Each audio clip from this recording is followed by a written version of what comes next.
हाँ ये बबुआ, खाना बढ़िया से खा लो। कई दिन से पढ़े नहीं खो गए, तन से जाके खूब मन लगा के पढ़ियो पढ़ियो, तबे ना पढ़ब, तबे ना अपने बाबुनिया खूब बढ़िया से बोर्ड ऑफिसर बन जेब।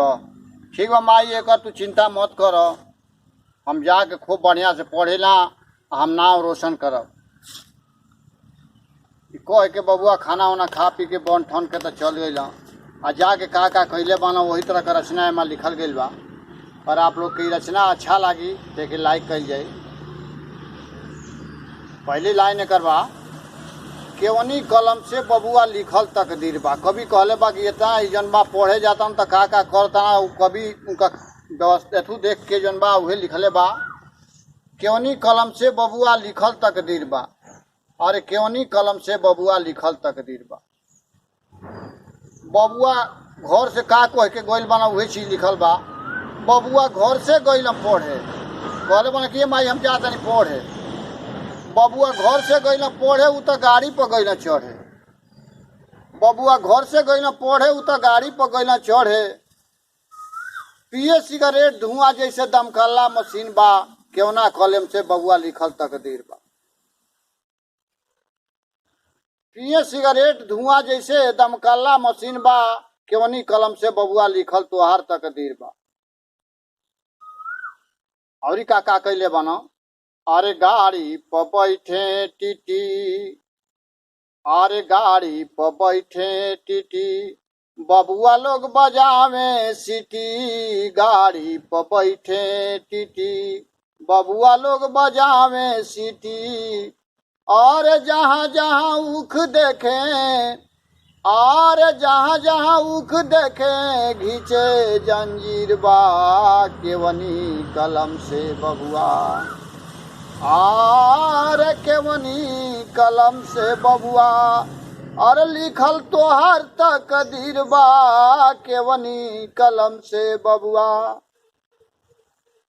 ओकरी बात जौन बाटे, अब इतना तो उत्पात कैले ही बना पढ़ाई पीरियड में। अब परीक्षों के समय आ गई बा उनको। आई परीक्षा जब मिलल पेपर कापी, तो बबुआ के जन बा खूब बन ठन के गइल बना परीक्षा देवे। आई परीक्षा जब मिलल पेपर कापी, मुहवा बनौल जैसे बसिया बखीर बा। अरे आइल परीक्षा जब मिलल पेपर कापी, आइल परीक्षा जब मिलल पेपर कापी। और मुहवा बनौला जैसे बसिया बखीर बा। केवनी कलम से बबुआ, आर लिखल तकदीर बा। केवनी कलम से बबुआ, लिखल तकदीर बा। केवनी कलम से बबुआ।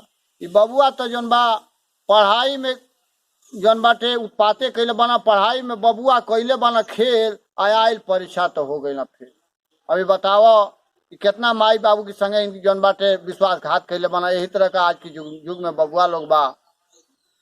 अरे पढ़ाई में बबुआ कैले बना खेल, आयल परीक्षा तो हो गई ना फेल।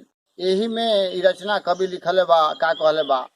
और केवनी कलम से बबुआ, और लिखल तकदीर बा। केवनी करीम से बबुआ, आइल परीक्षा जब मिलल पेपर कापी। आइल परीक्षा जब मिलल के पेपर कापी।